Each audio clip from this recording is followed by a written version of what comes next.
Kaisar Agung Dao bela diri. Bab 3331 Kekacauan dan ketiadaan yang berbahaya. Membunuh. Monster bayangan hitam memancarkan cahaya hitam, dan kekosongan di sekitarnya juga berputar dan runtuh. Sebagai eksistensi yang sangat kuat, tampaknya ia sangat marah saat ini. Ia bahkan tidak bisa membunuh Kaisar Suci Puncak Kecil, yang sangat memalukan. Mati.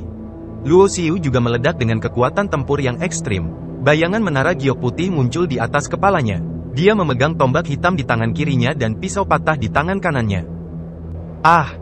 Jeritan kesakitan bergema di kehampaan yang gelap, dan darah mengalir dari tubuh monster bayangan hitam, yang hampir terbelah menjadi dua. Teknik Guiyi tertinggi. Luo Xiu berteriak, dan cahaya pedangnya sangat terang. Salah satu cakar monster bayangan hitam itu terpotong. Kekuatan tempur Luo Xiu meledak, seolah-olah memasuki kondisi kekerasan, dan rambut panjang ungu merahnya menari-nari dengan liar seperti kilat. Kaisar Tuan, kekuatan magismu mengandung bayangan master kekaisaran. Apakah kamu muridnya? Tiba-tiba, monster bayangan hitam itu menjerit. Nampaknya nama atau gelar Imperial Master sangat luar biasa dalam ingatannya. Jika kamu adalah muridnya, maka kamu harus mati. Monster bayangan hitam menggunakan darah di tangannya sebagai panduan untuk memanggil rantai tebal dari kehampaan dan mengikatnya ke arah Luo Xiu. Aura berbahaya mendekat. Intuisi memberitahu Luo Xiu bahwa begitu dia terikat oleh rantai ini, konsekuensinya akan sangat buruk. Teknik kembali ke satu yang asli. Aura di tubuh Luo Xiu melonjak lagi, dan aura pagoda giok putih, aura senjata hitam, dan aura pisau patah bergabung menjadi satu pada saat ini. Ketiganya adalah artefak sumber utama. Meski belum lengkap, namun tetap memiliki aura unik tersendiri. Pada saat ini, mereka bersatu, seolah artefak asal yang sebenarnya telah dibangkitkan, meletus dengan kekuatan yang sangat menakutkan. Ledakan. Raungan menakutkan bergema, dan kebangkitan serta perpaduan tiga artefak yang tidak lengkap adalah sesuatu yang bahkan tidak diharapkan oleh Luo Xiu sendiri. Benar-benar kejutan yang tidak terduga. Namun, kekuatan pukulan ini sungguh menakutkan. Monster bayangan hitam itu mengeluarkan jeritan melengking, dan tubuhnya langsung ditembus. Beberapa saat kemudian, jeritan itu tiba-tiba berhenti, dan monster bayangan hitam itu menghilang. Hanya seberkas sisa jiwa yang mencoba terbang, tetapi Luo Xiu tiba dalam sekejap, meraihnya dan menghancurkannya. Apakah monster itu makhluk dari tempat asalnya? Luo Xiu bergumam. Melalui pertarungan barusan, Luo Xiu dapat dengan jelas merasakan bahwa sistem pelatihan monster bayangan hitam itu benar-benar berbeda dari sistem yang pernah dia alami. Jalur kultivasi Luo Xiu merupakan perpaduan esensi dari dua garis paling kuno dan tak ada habisnya. Kemudian, di tanah kuno, dia belajar dari metode budidaya silsilah kuno untuk lebih meningkatkan sistemnya sendiri. Kemudian, Luo Xiu juga bertarung melawan Qindong, Chu Kuangren dan lainnya. Dari tubuh mereka, sistem budidaya dunia abadi dan lautan kekacauan dapat dilihat. Walaupun ada beberapa perbedaan di beberapa tempat kecil, namun jika ditelusuri sumbernya hampir sama.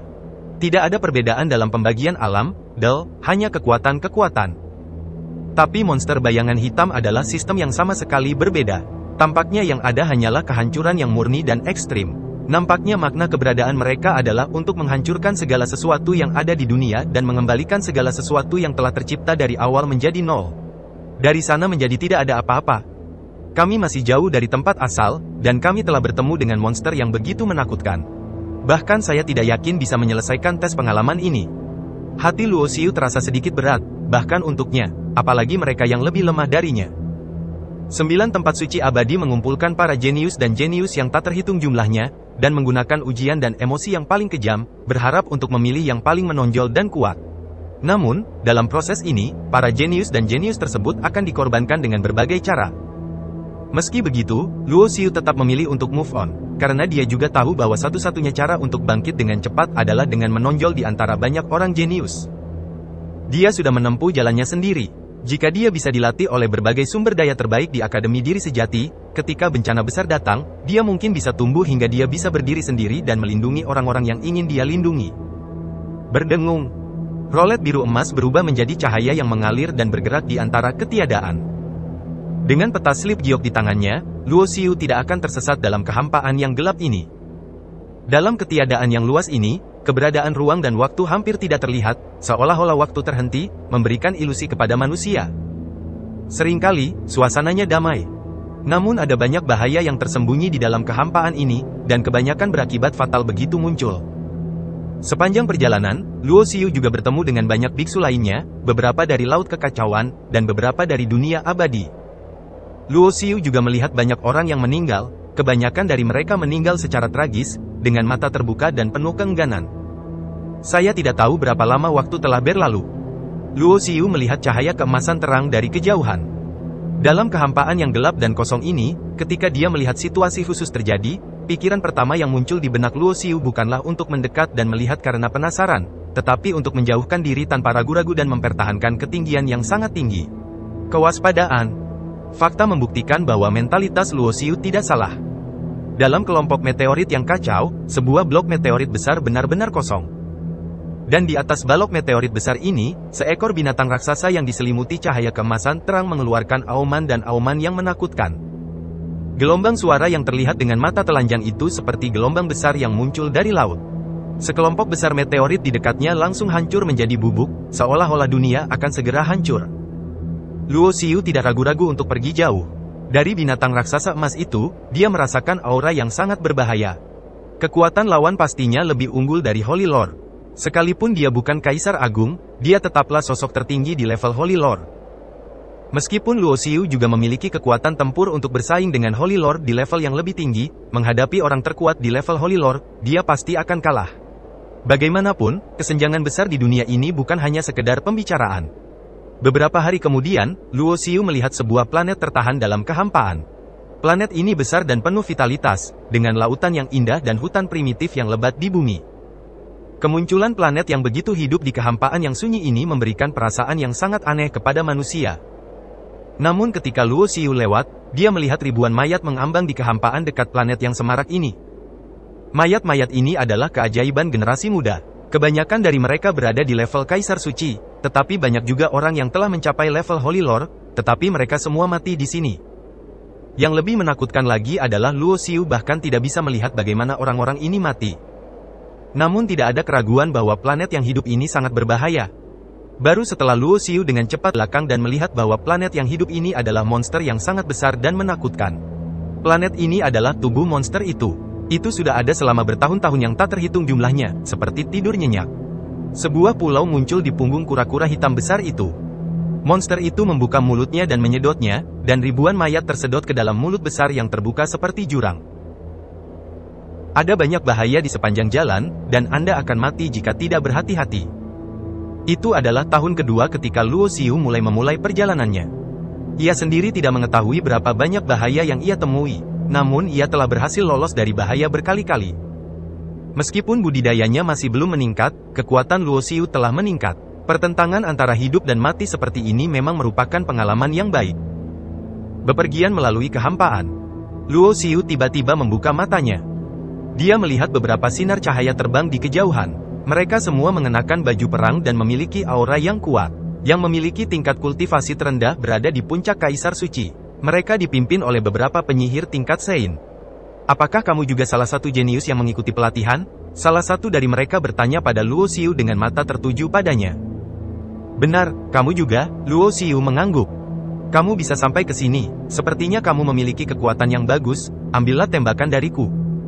Tiba-tiba, seseorang di seberang tiba-tiba mengambil tindakan, memegang tombak panjang dengan cahaya seperti naga, dan menikam Luo Xiu. Alis Luo Xiu berkerut. Dia awalnya mengira dia telah bertemu dengan para jenius dan jenius lainnya dan mungkin bisa pergi bersama mereka. Namun dia tidak menyangka pihak lain akan tiba-tiba mengambil tindakan. Meskipun pihak lain bermaksud sebagai ujian, Luo Xiu jelas merasakan niat membunuh pihak lain. Tembakan ini juga ditembakkan dengan seluruh kekuatannya, dengan tujuan membunuh. Sepertinya aku tidak mengenalmu, mengapa kamu ingin membunuhku? Luo Xiu bertanya dengan ragu, dan pada saat yang sama dia mengangkat satu jarinya, menjentikkannya, dan dengan dentang, tombaknya ditembakkan. Bunuh dia. Pihak lain tidak berhenti karena ini, dia juga tidak menjawab pertanyaan Luo Xiu, tetapi memberikan perintah dingin. Siapa kamu? Luo Xiu juga menyadari ada yang tidak beres. Tapi dia tidak bisa duduk diam dan menunggu kematian. Karena pihak lain tidak mengatakan apa-apa, dia akan membunuh semua orang ini dan mencari jiwa mereka untuk mengetahuinya. Boom, boom, boom. Aura yang kuat meledak. Di antara orang-orang ini, ada beberapa orang suci di antara mereka, dan setiap aura sangat kuat. Luo Xiu tidak takut akan hal ini, karena kekuatan tempurnya sebanding dengan para Holy Lord. Kecuali beberapa Holy Lord tingkat atas, dia tidak takut pada orang lain. Ledakan. Perang terjadi dalam sekejap. Luo Xiu sendirian dan bertarung dengan sekelompok orang di sisi lain, menyebabkan fluktuasi yang menghancurkan bumi. Kiang. Senjata ajaib yang kuat tertusuk oleh pistol hitam di tangan Luo Xiu. Cahaya pistolnya terus berlanjut dan menembus bahu lawan, menyebabkan darah mengalir deras. Engah. Sesaat kemudian, kepala orang kuat setingkat suci dibelah oleh pisau patah di tangan Luo Xiu, dan dia mati dengan kejam. Ini membuat mata semua orang terlihat ngeri. Mereka tidak menyangka bahwa biksu muda ini, yang hanya memiliki jejak lebih dari 50.000 tahun di tubuhnya dan bahkan belum memasuki alam suci, akan memiliki kekuatan tempur yang begitu kuat. Siapkan formasi. Meski begitu, yang lain tidak menyerah dalam mengepung, melainkan memilih membentuk formasi untuk membunuh musuh. Di antara mereka, dipimpin oleh beberapa orang suci, kelompok orang ini akan membentuk formasi, dan kekuatan mereka akan sangat menakutkan. Luo Xiu juga melepaskan kekuatan tempur pamungkasnya tanpa ragu-ragu.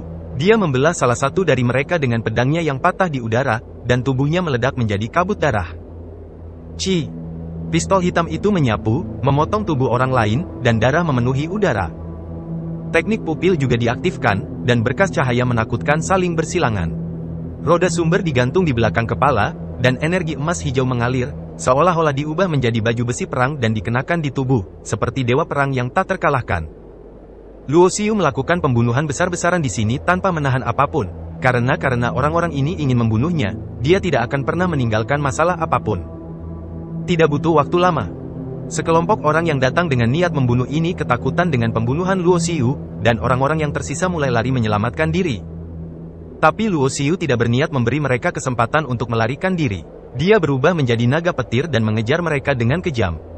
Pada akhirnya, kelompok yang terdiri lebih dari selusin biksu kuat ini semuanya dibunuh oleh Luo Xiu, tanpa meninggalkan siapapun. Luo Xiu juga menangkap roh sebenarnya dari beberapa dari mereka dan ingin mencari jiwa mereka, tetapi dalam ingatan orang ini, yang ada hanya kekacauan. Satu-satunya kenangan yang ada hanyalah sebuah instruksi, yaitu berpatroli di area tersebut dan membunuh mereka. Para jenius yang pergi ke tempat asal untuk mengalaminya.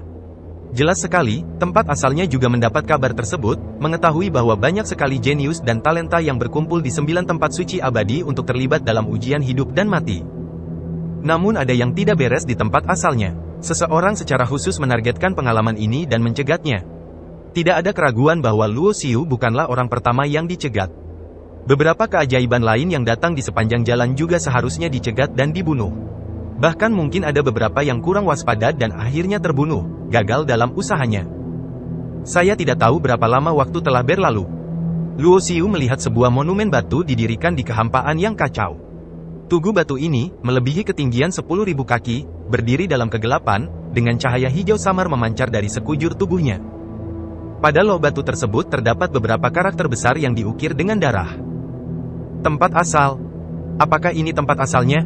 Luo Xiu menatap tablet batu besar ini. Arti dari loh batu ini seolah-olah menjadi tugu pembatas, mengingatkan orang luar bahwa selama mereka datang ke sini berarti akan memasuki tempat asalnya. Itu kamu? Pada saat ini, sebuah suara tiba-tiba terdengar. Luo Xiu melihat ke arah asal suara itu, dan terkejut. Tianyong, kenapa kamu ada di sini?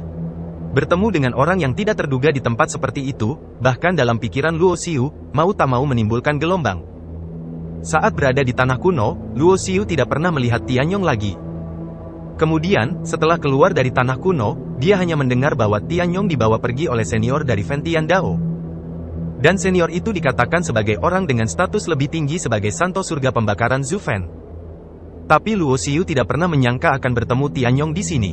Dia awalnya mengira bahwa Tianyong telah dibawa ke dunia abadi oleh seorang tetua dan orang kuat dari Fentian Dao. Pada saat yang sama, Luo Xiu juga merasa bahwa ranah Tianyong lebih tinggi, terutama penguasaannya terhadap jalan waktu, yang telah mencapai ranah yang tak terduga.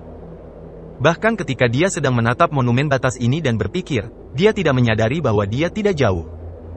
Saya juga datang ke sini beberapa waktu lalu. Senior Tianhuo meminta saya untuk berlatih di sini, kata Tianyong. Saat berbicara, mata indahnya menatap Luo Xiu dengan sedikit keraguan. Entah kenapa, tapi setiap kali aku melihat Luo Xiu, aku merasakan perasaan khusus di hatiku, seperti sesuatu yang berhubungan dengan kehidupan dulu dan sekarang. Mungkin pada periode tertentu dalam sungai waktu yang panjang, mereka memiliki beberapa persimpangan khusus satu sama lain. Ketika dia berada di silsilah surga pembakaran Dao, dia seharusnya memusuhi Luo Xiu, tetapi kenyataannya, dia tidak pernah melawan Luo Xiu. Ini mungkin juga merupakan sebab dan akibat. Akan sangat berbahaya bagimu jika berlatih sendirian di sini, Luo Xiu berkata dengan prihatin. Dia peduli dari lubuk hatinya, terlepas dari apakah Tianyong dapat memulihkan ingatan masa lalunya. Namun di mata Luo Xiu, dia adalah Tianyong yang sama dari kehidupan sebelumnya, dan bahkan penampilannya tidak berubah.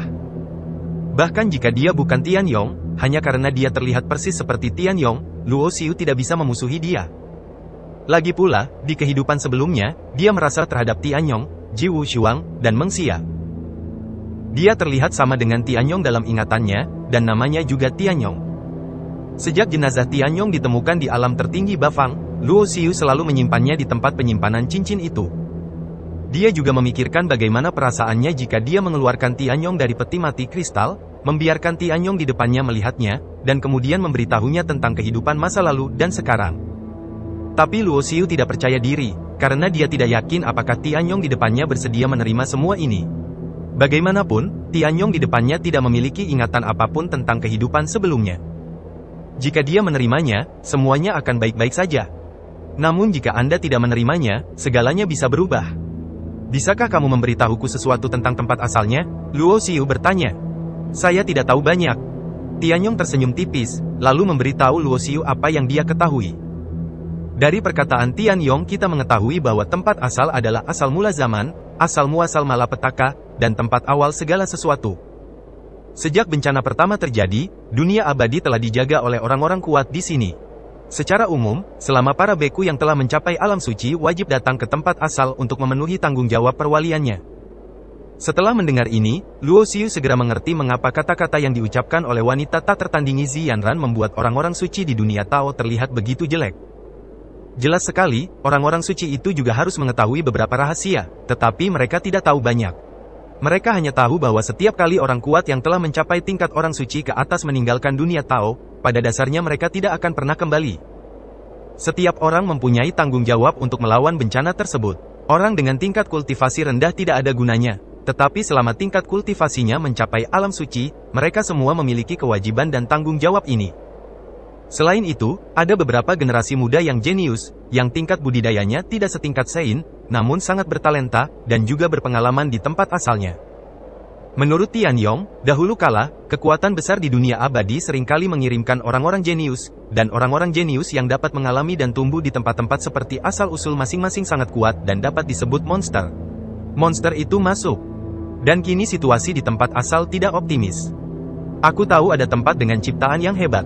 Maukah kamu pergi bersamaku? Tianyong tiba-tiba berkata atas inisiatifnya sendiri. Ciptaan hebat, Luo Xiu menunjukkan ekspresi tertarik. Dikatakan sebagai jejak jalan besar yang ditinggalkan oleh orang kuat di alam asal setelah kematiannya. Jika Anda bisa mendapatkannya, Anda dapat memahami alam asal besar dan membuat kemajuan kultivasi Anda dengan cepat, kata Tianyong.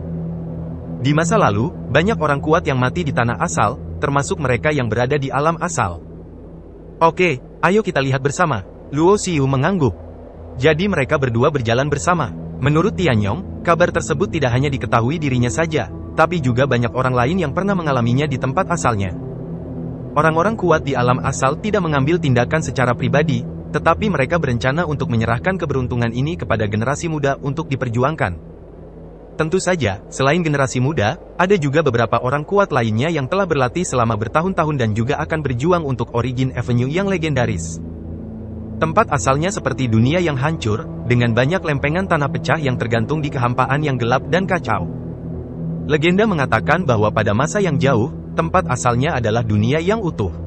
Setelah dua perang besar, negara itu hancur menjadi seperti sekarang. Beberapa hari kemudian, cahaya ilahi membubung ke langit dari benua kosong. Banyak biksu datang setelah mendengar berita tersebut dan terbang menuju lokasi benua hampa, seperti meteor dan pelangi, melesat melintasi kehampaan yang gelap. Ayo cepat ke sana. Tianyong juga bergerak di dalam hatinya, dan kekuatan waktu bekerja pada mereka berdua, seolah-olah aliran waktu dipercepat, menyebabkan kecepatan kedua orang itu tiba-tiba meningkat. Jangan pergi ke sana. Tiba-tiba Luo Xiu meraih lengan Tianyong dan menariknya. Ada apa? Tianyong tampak bingung. Dan saat itu juga, Di benua kosong tempat cahaya ilahi membubung ke langit, sebuah telapak tangan besar menutupi langit. Ledakan. Raungan mengerikan bergema di kehampaan, seperti bintang yang meledak di alam semesta yang gelap dan dingin. Seluruh benua Void hancur menjadi bubuk. Saya tidak tahu berapa banyak orang yang bergegas ke benua Void untuk mencari asal jalan, yang tertimpa kematian di dalam. Di antara mereka adalah para jenius muda dan beberapa orang suci yang telah berlatih selama bertahun-tahun. Kaisar. Hati Luo Xiu sangat menakjubkan. Meskipun dia berada jauh, akibat dari kekuatan telapak tangan itu masih membuatnya merasa seolah-olah seluruh tubuhnya akan terkoyak. Tahukah Anda, dia masih ratusan ribu mil jauhnya dari benua Void. Wajah kecil Tianyong juga ketakutan dan menjadi sedikit pucat. Itu bukan Kaisar Agung kita. Suara Tianyong sedikit bergetar. Informasi yang terungkap dalam kalimat ini tentu mengejutkan.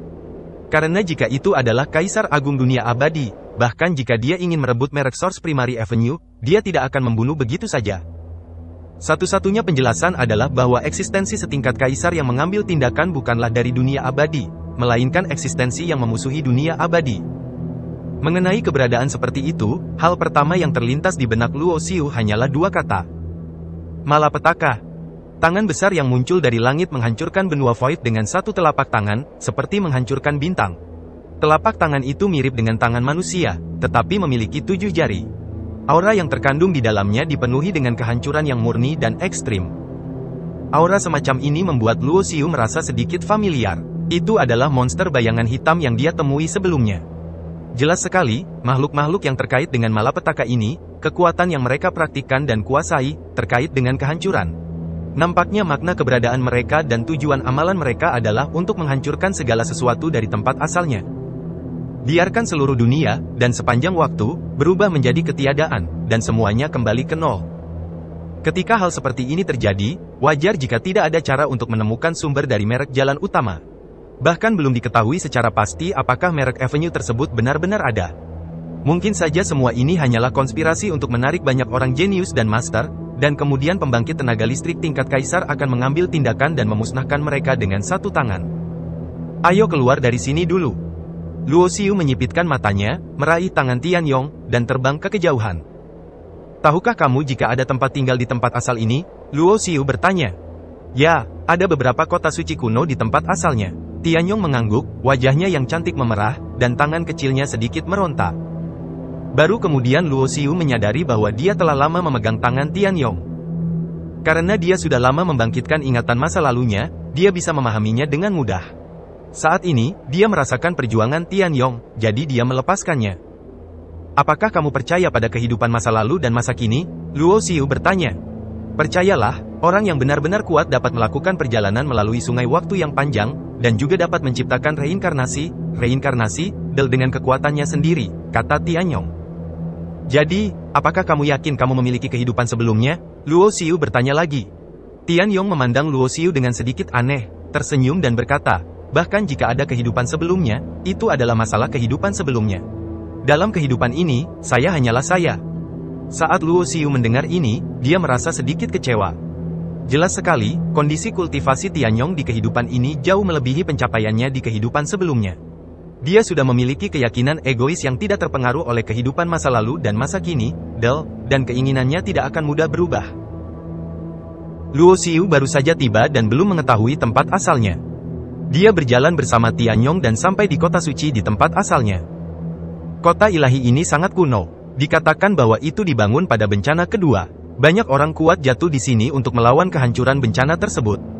Adapun kota suci kuno yang dibangun pada masa bencana pertama yang legendaris, sangat sedikit yang masih ada hingga saat ini. Bukan hanya Luo Xiu yang lainnya. Ada juga orang lain yang memasuki kota suci ini, dan hampir semua orang membicarakan merek jalan utama Nayuan. Lagi pula, banyak orang meninggal kali ini, dan banyak dari mereka berencana pergi ke sana. Kemudian mereka melihat pemandangan benua Void dihancurkan dari jarak jauh. Mereka merasakan ketakutan yang masih melekat di hati mereka, seolah-olah mereka selamat dari bencana. Kota ilahi terletak di tempat asalnya. Luo Xiu melihat banyak master di sini.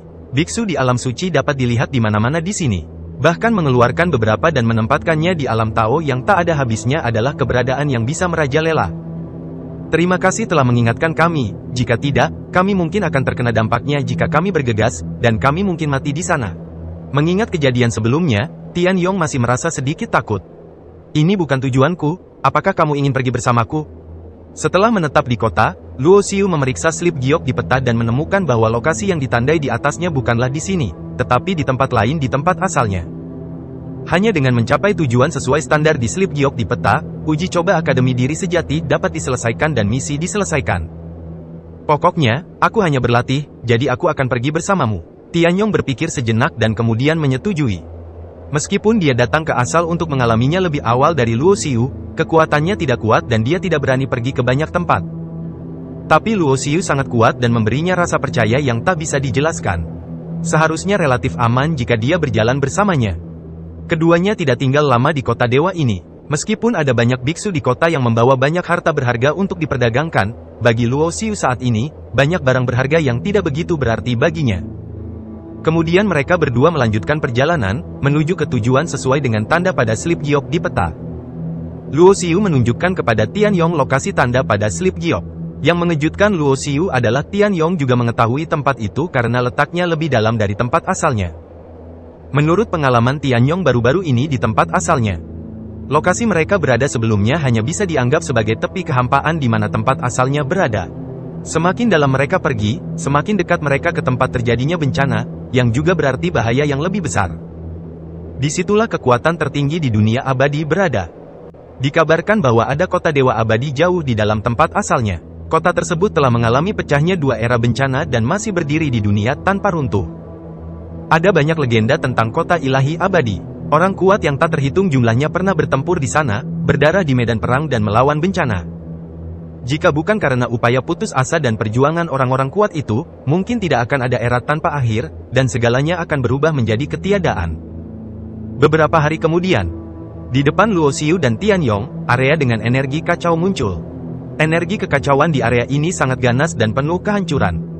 Kekacauan mengandung ciptaan, dapat melahirkan segala sesuatu, dan juga dapat menghancurkan segala sesuatu.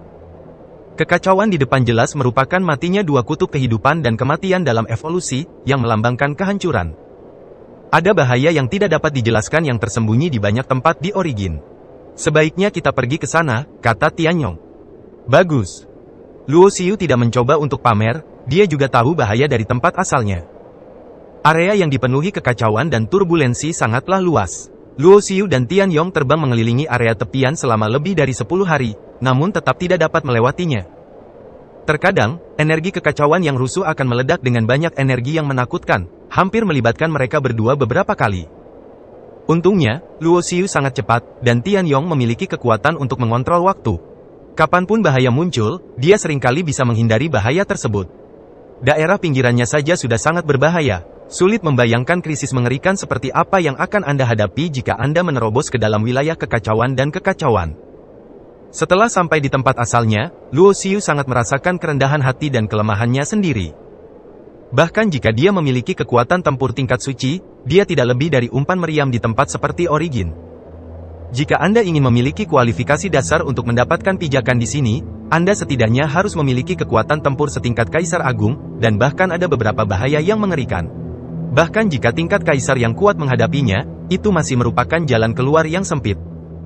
Pengalaman seperti itu terlalu berbahaya. Saya tidak tahu apakah keajaiban lain yang berpartisipasi dalam pengalaman ini telah mencapai tujuan mereka. Luo Xiu berspekulasi dalam hatinya.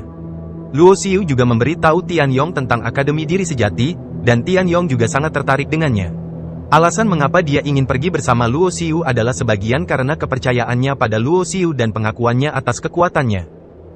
Di sisi lain, Tianyong juga ingin melihat apakah dia juga bisa mendapat kesempatan untuk bergabung dengan True Self Academy.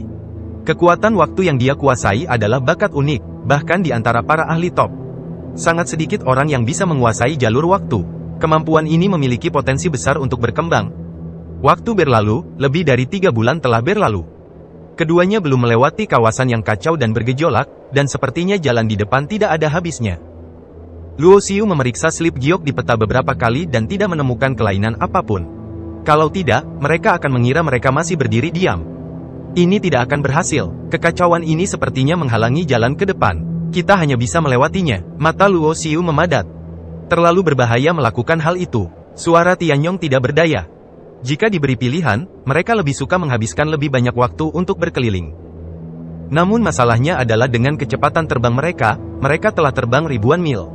Hal ini pula yang membuat mereka paham bahwa kawasan yang kacau dan bergejolak ini mengandung kekuatan khusus yang tidak bisa dielakkan sama sekali. Ini seperti ujian yang lebih sulit. Kekacauan menghalangi jalan ke depan. Yang lemah tidak bisa melewatinya. Hanya yang benar-benar kuat yang bisa melewatinya setelah hampir 9 kematian.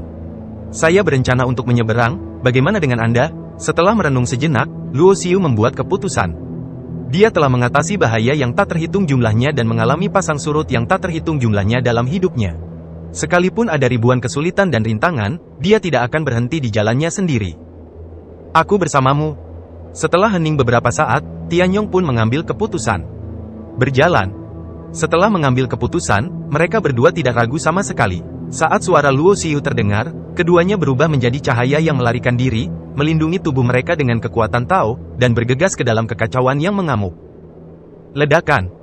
Tidak lama setelah keduanya memasuki kekacauan, area kekacauan yang luas di kejauhan bergulung dengan keras, berubah menjadi cakar besar, menghancurkan area kehampaan yang luas, dan meraih ke arah tempat mereka berdua berada.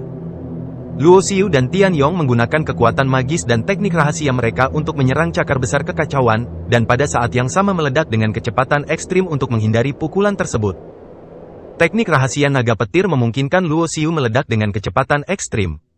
Di tempat berbahaya seperti itu, mereka berdua tidak lagi memperhatikan detailnya. Jadi Luo Xiu meraih tangan Tianyong dan membawanya bolak-balik setiap kali dia menggunakan teknik naga petir. Di saat yang sama, Tianyong juga menggunakan kekuatan Avenue of Time, baik memperlambat atau mempercepat waktu, untuk menghadapi berbagai bahaya. Keduanya bekerja sama dengan sangat baik, dan tubuh mereka dengan cepat bergegas ke kedalaman kekacauan seperti siluet sekilas. Mengaum. Pemilik cakar besar itu muncul, dan itu adalah mayat besar dengan panjang tubuh puluhan ribu kaki. Naga leluhur bercakar 9. Ketika Luo Xiu dan Tianyong melihat tulang binatang besar itu, ekspresi mereka berubah. Karena naga leluhur bercakar 9 adalah salah satu dari 10 binatang buas terkuat dalam legenda yang tak ada habisnya. Dikatakan bahwa 10 binatang buas terkuat telah ada sejak era evolusi awal tanpa akhir. Sekarang, di sini, saya benar-benar melihat tulang-tulang naga leluhur bercakar 9. Dikatakan bahwa binatang buas terkuat bisa tumbuh menjadi sebanding dengan prajurit tingkat kaisar. Tianyong berkata dengan suara yang dalam. Mungkin dahulu kala, naga leluhur bercakar 9 yang kuat datang ke tempat asalnya, tapi mati di sini. Tulangnya dipengaruhi oleh energi kekacauan dan berubah menjadi keberadaan seperti mayat hidup. Luo Xiu jadi berspekulasi. Bab 3335, Medan Pertempuran Pemusnahan. Ledakan. Gelombang aura yang kuat memenuhi kedalaman kekacauan yang bergejolak. Itu hanya mayat, tapi aura seperti itu begitu kuat hingga tak terbayangkan. Mungkin tidak sesederhana alam Kaisar Agung. Luo Xiu bergumam. Kekuatan tempurnya saat ini telah mencapai tingkat Saint Realm. Berdiri dalam posisi seperti itu, sebenarnya tidak sulit membayangkan kekuatan Kaisar Agung. Tapi naga leluhur bercakar 9 ini hanyalah mayat, tapi sudah cukup kuat untuk dia hormati. Maka alam naga leluhur semasa hidupnya mungkin bukan hanya alam Kaisar Agung. Keberadaan primer. Namun, bahkan makhluk sekuat itu pun mati di sini, hanya menyisakan mayat dan kehendak abadinya. Jika bencana tersebut benar-benar mengerikan, lalu seberapa jauh kita perlu berkembang agar yakin bahwa kita dapat bertahan ketika bencana itu datang? Tapi ketika dia memikirkannya lagi, Luo Xiu merasa sedikit cemburu. Untuk makhluk sekuat itu, jika ada harta yang tertinggal, itu akan sangat berharga baginya pada tahap ini. Meskipun ada beberapa hal baik tentang dia. Tapi apakah itu tombak hitam atau pisau patah? Keduanya adalah artefak Yuanchu yang tidak lengkap. Mereka awalnya dianggap sebagai harta karun terbaik di alam Tao tanpa akhir. Tapi jika ditempatkan di tempat asal orang kuat, itu mungkin bukan apa-apa. Adapun merek paling kuno di lautan kesadaran, bagaimanapun juga, itu hanyalah penanda zaman, penuh keterbatasan. Mata berubah, teknik pupil diaktifkan, pupil berubah menjadi karakter, Wan, dan cahaya ilahi ungu emas cerah dan indah. Di tengah kekacauan yang kacau, Luo Xiu merasakan aura khusus dan kuat, tidak jauh dari mayat naga leluhur. Itu adalah sepotong baju besi berskala emas sebesar kepala manusia. Itu memancarkan aura dingin dan bersinar seperti kilau logam. Kekuatan yang terkandung di dalamnya sepertinya mampu merobek langit dan menghancurkan ketiadaan selama diaktifkan. Aku juga melihatnya. Apakah itu kebalikan dari skala naga leluhur? Seru Tianyong. Naga leluhur yang kuat telah jatuh untuk waktu yang tidak diketahui, dan tubuhnya yang tak terkalahkan telah berubah menjadi mayat. Satu-satunya sisik yang masih ada pasti akan mengingatkan orang akan sisik terbalik naga legendaris. Skala terbalik adalah titik kunci dari naga, tetapi juga merupakan tempat pertahanan yang paling kuat. Sayang sekali tempat itu terlalu berbahaya dan terlalu dekat dengan mayat naga leluhur, jadi kita tidak bisa mendapatkannya. Luo Xiu menghela nafas. Pada akhirnya, Luo Xiu dan Tian Yong hanya bisa melepaskan ide berburu harta karun di sini dan terus bergerak menuju kedalaman kekacauan. Setelah berjalan dalam waktu yang tidak diketahui, tanah kosong yang rusak melayang dalam kekacauan yang bergejolak. Anda juga bisa melihat beberapa istana terbengkalai di tanah kosong, dengan reruntuhan dan tembok rusak di mana-mana. Di saat yang sama, mayat besar melayang di dekat tanah kosong. Hanya dengan melihatnya saja, Anda bisa merasakan aura yang sangat menakutkan dari mayat tersebut, yang seolah mampu mengobrak-abrik segala sesuatu di dunia. Binatang yang membelah langit.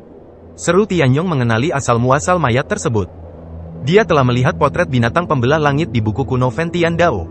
Ia sama terkenalnya dengan naga leluhur bercakar 9 dan salah satu dari 10 binatang terkuat. Binatang pemecah langit dikenal sebagai penyerang nomor 1. Binatang yang membelah langit yang telah tumbuh hingga puncaknya memiliki kekuatan serangan yang begitu menakutkan sehingga bahkan pembangkit tenaga listrik tingkat kaisar tertinggi pun tidak akan berani memprovokasinya. Tempat ini sangat berbahaya, jangan mendekat. Tianyong berkata dengan hati-hati. Mayat naga leluhur bercakar 9 telah membuat mereka berdua terkejut tanpa henti. Sekarang saya telah melihat mayat binatang pemecah langit. Dari segi tingkat bahayanya, binatang pemecah langit ini tidak diragukan lagi lebih menakutkan. Jika Anda tidak berhati-hati, Anda mungkin akan musnah oleh kekuatan pembelahan langit. Pergi berkeliling. Luo Xiu juga mengangguk. Dia tahu betul bahwa kekuatan mereka berdua terlalu lemah. Sekalipun ada peluang besar dan keberuntungan di tanah kosong, itu bukanlah sesuatu yang bisa mereka jelajahi dan perjuangkan dengan kekuatan mereka. Kalau tidak, daerah kacau ini sudah ada sejak lama, mengapa tidak ada orang jenius lain yang datang ke sini untuk berburu harta karun? Tidak ada hal tak terduga yang terjadi. Keduanya berputar jauh, dan tanah kosong itu melayang sangat lambat. Sampai waktu yang lama berlalu. Tanah kosong itu semakin menjauh dari mereka berdua, jadi mereka menghela nafas lega. Dalam sekejap mata, setengah tahun telah berlalu. Luo Xiu dan Tian Yong selalu bergerak maju di area yang kacau ini, seolah-olah mereka tidak dapat menemukan akhir sama sekali. Kapan kita bisa keluar? Apakah kita akan terjebak di sini selamanya? Mendongak, wajah Tian Yong menjadi pucat. Lagi pula, dalam 6 bulan terakhir, saya tidak berani lengah sepanjang waktu. Itu terlalu menyiksa. Kami telah keluar. Pada saat ini, senyuman muncul di sudut mulut Luo Xiu. Dia tiba-tiba meraih tangan Tian Yong di sampingnya, dan tubuhnya berubah menjadi seberkas cahaya, seperti pesawat ulang-alik naga petir, bergegas keluar dari kekacauan. Saat Anda keluar dari kekacauan, perasaan membumi tersampaikan, dan rasanya seperti perasaan yang sudah lama hilang. Dia melihat langit berbintang yang luas. Ada juga tanah di bawah kaki. Setelah keluar dari kekacauan, rasanya seperti memasuki dunia baru. Pada saat yang sama, Luo Xiu merasakan resonansi, dan resonansi ini berasal dari merek kuno yang telah terintegrasi dengan jiwanya. Mungkinkah merek tertua ini berasal dari sini? Ketika ide ini muncul di benaknya, Luo Xiu tercengang. Ia selalu percaya bahwa keberadaan merek paling kuno adalah jalan dari zaman paling kuno. Ketika dia mampu mengintegrasikan jalan yang tak berujung dan paling kuno dan kemudian berjalan di jalannya sendiri, merek paling kuno dan pola kuno yang asli sangat diperlukan. Pada saat ini, merek paling kuno dan pola kuno asli semuanya bergema, seolah-olah mereka secara samar-samar memberitahu Luo Xiu pesan bahwa mereka pantas berada di sini. Luo Xiu menarik napas dalam-dalam. Jalan yang diambilnya selalu seperti ini. Semakin kuat dia, semakin banyak rahasia yang dia temukan yang tidak dia ketahui. Keluarkan slip giok dan gunakan indera spiritual Anda untuk mendeteksi tanda peta di dalamnya.